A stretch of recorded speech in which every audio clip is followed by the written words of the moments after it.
السلام عليكم ورحمة الله وبركاته.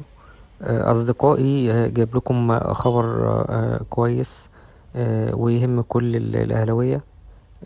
الحمد لله تم الإفراج عن 35 مشجع اللي كان اتقبض عليهم امبارح في أحداث مباراة النادي الأهلي والجيش الملكي، وتم خروجهم الحمد لله بكفالة عن طريق المستشار محمد عثمان محامي النادي الأهلي، وده خبر يهم كل الأهلاوية.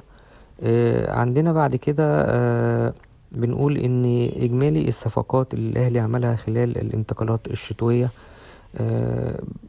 عمرو الجزار من نادي البنك الاهلي، هادي رياض من نادي بتروجيت، يوسف بن عمري من نادي الرجاء المغربي، احمد عيد من النادي المصري، مروان عثمان اعارة من نادي سيراميكا كليوباترا، وكاموش على سبيل الاعارة من نادي سرومسون النرويجي. ودول إجمالي الصفقات الشتوية اللي النادي الأهلي عملها خلال الفترة ديت.